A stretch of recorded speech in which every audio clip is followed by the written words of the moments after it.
বিসমিল্লাহির রহমানির রহিম। সকল প্রশংসা মহান রবের, লক্ষ কোটি দরিদ্র সালাম বিশ্ব নবীর উপরে। দিনে যুগের ভাই বোনেরা, বিশ্বের মানব জাতি সকলকে জানাই আমার রবের তরফ থেকে আন্তরিক সালাম। আসসালামু আলাইকুম। আজকের বিষয় হচ্ছে হিদায়েত।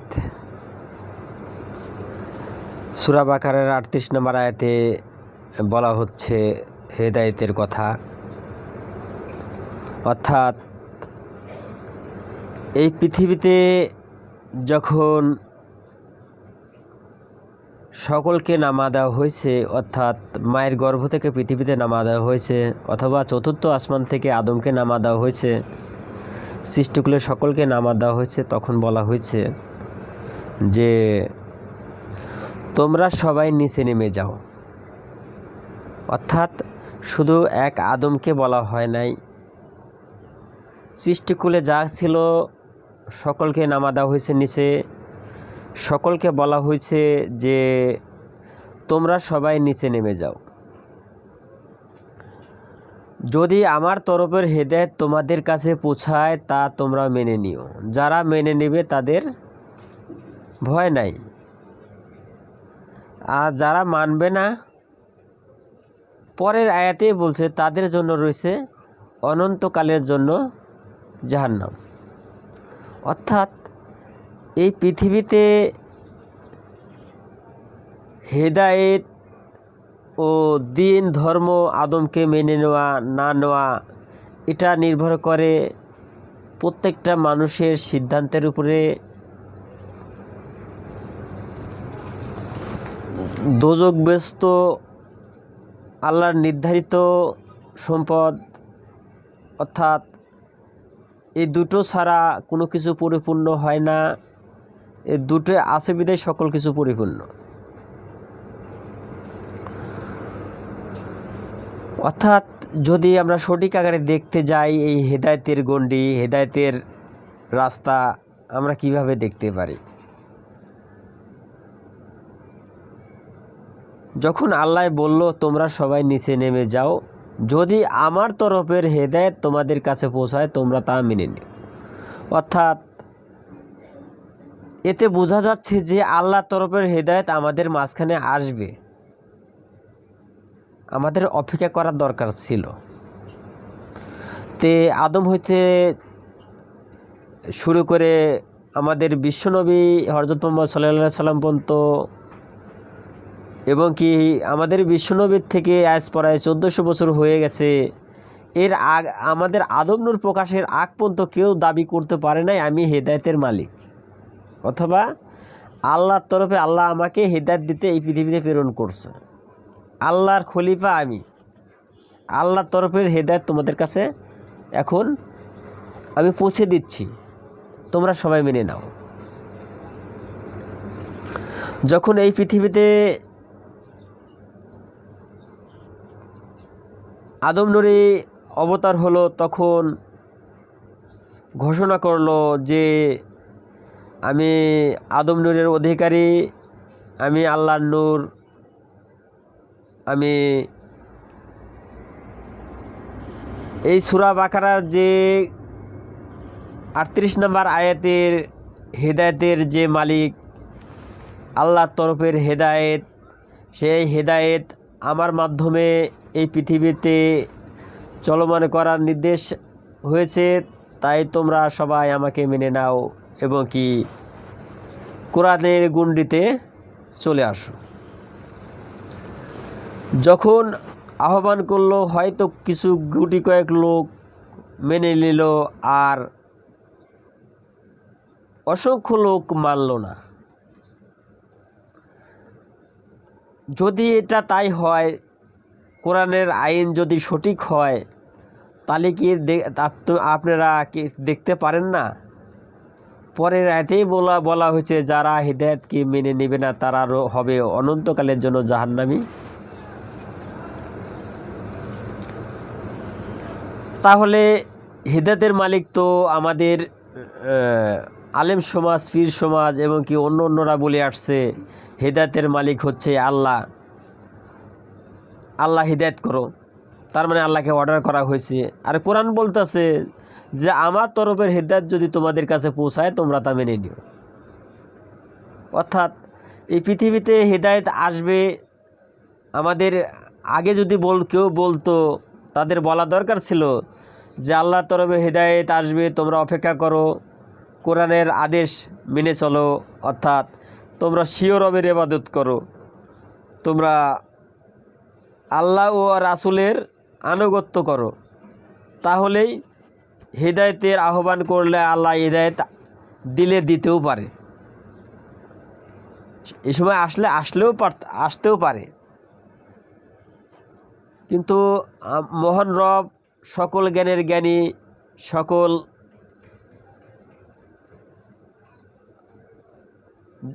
সৃষ্টির ঊর্ধ্বে, যে কারণেই যখন প্রয়োজন তখনই সে হেদায়েত পৌঁছে দেয় পৃথিবীতে। তাই সর্বশেষ আদম নূরের আগমন হয়েছে, তাই আদম নূরের মাধ্যমে প্রকাশ করা হয়েছে হেদায়েতের প্রকাশ। অর্থাৎ যে বলা হয়েছিল যে তোমরা সবাই নিচে নেমে যাও, আমার তরফের হেদায়েত তোমাদের কাছে পৌঁছালে তোমরা তো সবাই মেনে নিবা, যারা মানবে না তাদের রয়েছে অনন্তকালের জন্য জাহান্নাম। আসলে হেদায়েতটা আসবে, কার মাধ্যমে আসবে? আল্লাহ তো আর সশরীরে নিচে আসবে না, না আসার জন্যই সৃজন করা হয়েছে আল্লাহর খলিফা অর্থাৎ আদমকে। আল্লাহর যত শিখানো বলেছিল, তার সৃষ্টি জগৎ ছিল, যা কিছু ছিল তা তার খলিফার মাধ্যমে প্রেরণ করে থাকে। এই খলিফার মাধ্যমেই এই পৃথিবীতে হেদায়েতের অবকাশ হয়েছে, অর্থাৎ প্রকাশ হয়েছে। প্রকাশ হওয়ার পরে আমরা সবাই হেদায়েতের ডাক দিচ্ছি, কোরআনের গুণটিতে আসেন সবাই, এই মানব কোরআনের গুণটিতে আসেন। এই পৃথিবীতে আমরা সবাই মানব আকারে দেখি, কেউ বলে আমরা মুসলমান ধর্মের লোক, কেউ বলে হিন্দু ধর্মের লোক, কেউ বলে খ্রিস্টান ধর্মের লোক, কেউ বলে বৌদ্ধ ধর্মের লোক, কেউ বলে জৈন ধর্মের লোক।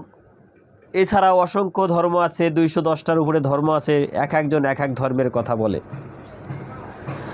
আসলে জন্মসূত্রে কেউ কোনো ধর্ম হয় না, কেউ ধর্মের মালিকানা সত্যদার পায় না।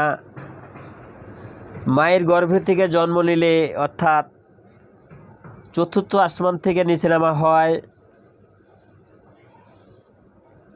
তাই সে সাবালক হওয়া পর্যন্ত যে ধর্মের লোকই হোক সে বনি আদম হিসেবে গণ্যিত হয়। তার মাথার ভিতরে আল্লাহ সকল জ্ঞানের বুদ্ধি দিয়েছে, সেই বুদ্ধি দ্বারা বিচারণ করতে হবে যে আসলে আমি কোন ধর্মের লোক, আমি কোন ধর্মকে মেনে নিব। এই জন্যই কোরআনে বলা হয়েছে সূরা বাকারা 38 নম্বর আয়াতে, যারা মেনে নেবে, অর্থাৎ আমি কোন জিনিসকে মেনে নিব, অর্থাৎ কোন জাতিকে মেনে নিব, কোন জাতি আমি হতে চাই, কোন ধর্ম আমি কি মেনে নিব। এই মেনে নেওয়ার কেই বলা হচ্ছে আপনি হেদায়েত। তে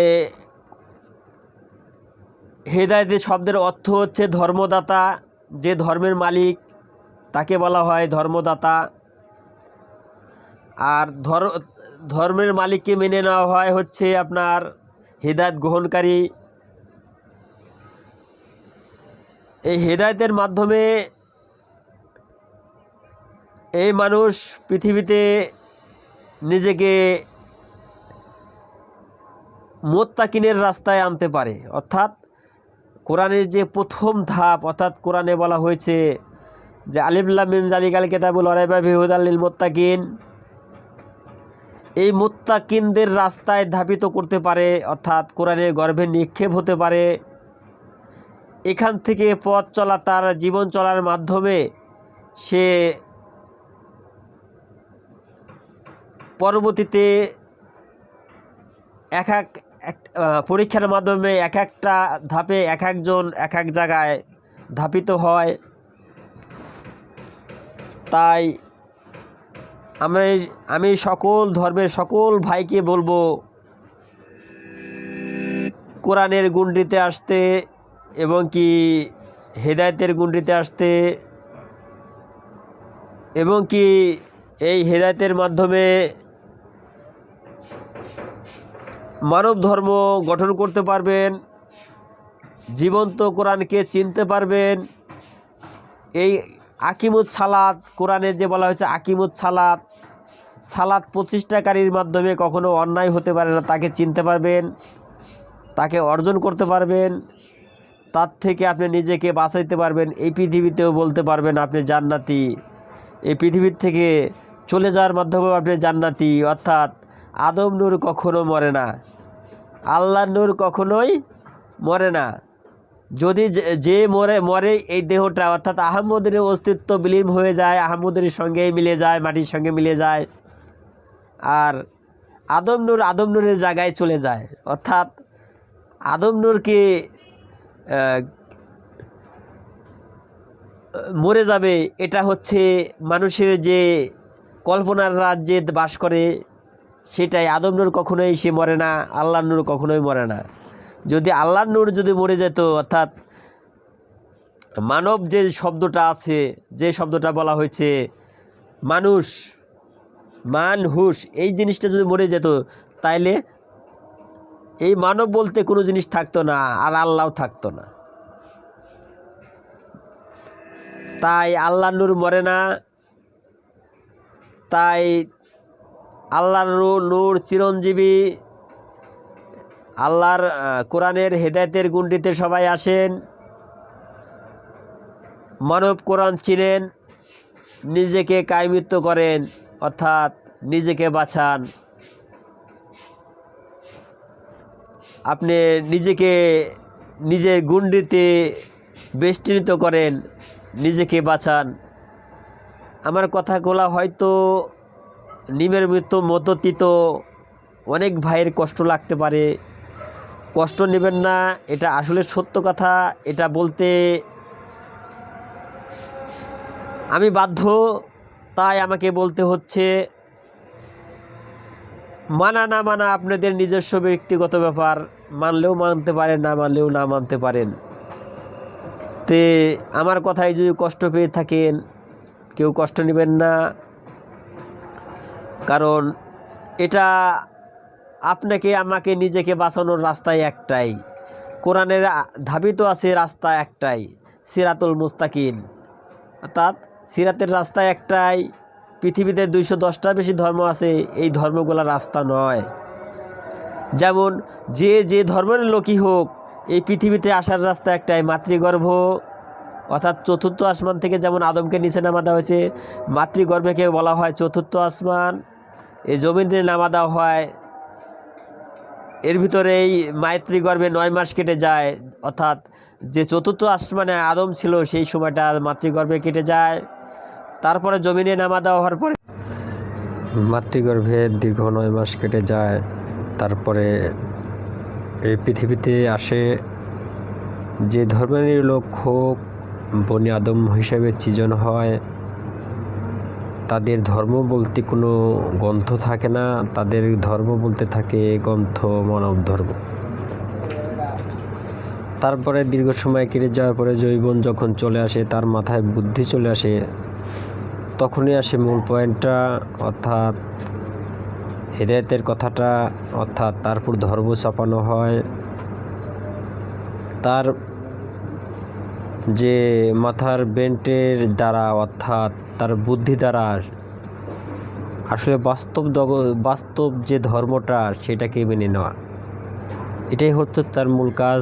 সেই মেনে নেওয়ার মাধ্যমে সে নিজেকে পূর্ণ করবে, অর্থাৎ কায়মিত্ব করবে।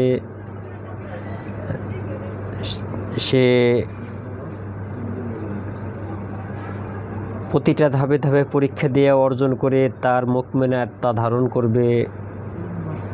এই পৃথিবীর মাঝে সেই সত্য ধর্ম, অর্থাৎ এই মানব কোরআনের ধর্ম প্রকাশ করবে, করে আল্লাহর নাম অর্থাৎ আদমের নাম পৃথিবীতে প্রকাশ করবে, প্রকাশ করে এই পৃথিবীর থেকে চলে যাবে, অর্থাৎ কায়বিত করে সে চলে যাবে, নিজেকে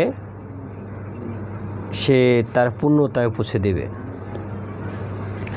আর যদি সে কোনো ব্যক্তি না করতে পারে, সেক্ষেত্রে কোরআনের আইন মতে যদি হেদায়েতের গণ্ডিতেও থাকে, সেক্ষেত্রে হয়তো বাঁচলেও বাঁচতে পারে মেনে নেওয়ার কারণে। আর যদি হেদায়েতের গণ্ডির বাইরে চলে যায়, পরের আয়াতে যেমন ব্যাখ্যা দেওয়া হয়েছে যে যারা এই হেদায়েতকে মানবে না তারা হবে অনন্তকালের জন্য জাহান্নাম। এই জাহান্নামী যদি পূর্ণ না হয়, তাহলে আল্লাহর জগতও পূর্ণ হবে না, এই পৃথিবীতেও পূর্ণ হয় নাই। অর্থাৎ এই পৃথিবীতেও জান্নাত এবং কি জাহান্নাম আছে, এই জান্নাত জাহান্নামের মাধ্যমেই সকল কিছু পূর্ণ। তেমন বেহেশতের ভিতরেও জান্নাত জাহান্নাম আছে, সেখানেই জান্নাত আছে বিদায় ওখানে জাহান্নাম আছে। জাহান্নাম যদি না থাকে, সেখানে সকল কিছু পূর্ণ হয় না, সেই কারণে জান্নাত জাহান্নাম নিয়েই হচ্ছে পূর্ণতা পায়। তাই হেদায়েতের অনেক মূল্য।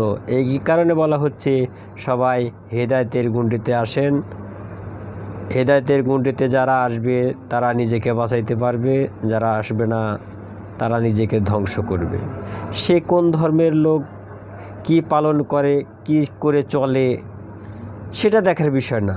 মূল দেখার বিষয় হচ্ছে সে নিজেকে বাঁচালো কি না। অর্থাৎ সে যে ধর্মেরই লোক হোক, কিন্তু সবার জন্যই মহান রব ধর্ম প্রদান করছে সেই একই ধর্ম, মানব ধর্ম। অর্থাৎ মাতৃগর্ভে থেকে মানুষ যখন জন্ম নেয়, সে মানব হয়ে জন্ম নেয়। তাহলে এই পৃথিবীতে মানবের গুণগান গাওয়ার জন্য এই পৃথিবীতে আসা। হয়তো এর আগে অনেক নবী রাসূল আসছে, জাতের নবী, প্রত্যেকটা জাতির জন্য গুণগান গাওয়ার জন্য আসছিল। হয়তো তারা জাতির প্রকাশ করে নাই, তাদের কোনো জায়গায় ঘাটতি ছিল, সে কারণেই তারা করে নাই। তো এই ঘাটতিটা তারাই ভালো জানে, আমরাও জানলে সেটা প্রকাশ করার কোনো মানে নাই। এখন আমরা শ্রেষ্ঠতম ধর্ম অর্থাৎ দিন ধর্ম আদম ধর্মেতে আছি, যেখানে আমরা সকল কিছু প্রকাশ করতে পারি। আদমের যে আল্লাহর যে রেখে যাওয়া বাণী, আল্লাহর যে আদমের ভিতরে দেওয়া হয়েছে, অর্থাৎ সূরা বাকারার 37 নম্বর আয়াতে বলা হয়েছে যে আমার সকল কালাম আমি আদমকে শিখিয়ে দিলাম। সেই আল্লাহর প্রেরিত বাণী আদমের মাধ্যমে এই পৃথিবীতে প্রকাশ হয়েছে। তা আমরা আদম সন্তান হিসাবে এই মানব জমিনে সকল মানুষের কাছে পৌঁছে দেওয়ার চেষ্টা করছি। যারা মানবে তারা নিজেকে বাঁচাইতে পারবে, যারা মানবে না তারা নিজেকে বাঁচাইতে পারবে না, কখনোই সম্ভব না। কারণ যারা ভুল পথে যাবে তারা নিজেকেই ধ্বংস করবে, এটাই বাস্তব। তাই আমরা কথায় কেউ কষ্ট পেলে কষ্ট নেবেন না, ক্ষমার দৃষ্টিতে দেখবেন। আমি ভিডিওটা এখানেই শেষ করছি। আসসালামু আলাইকুম।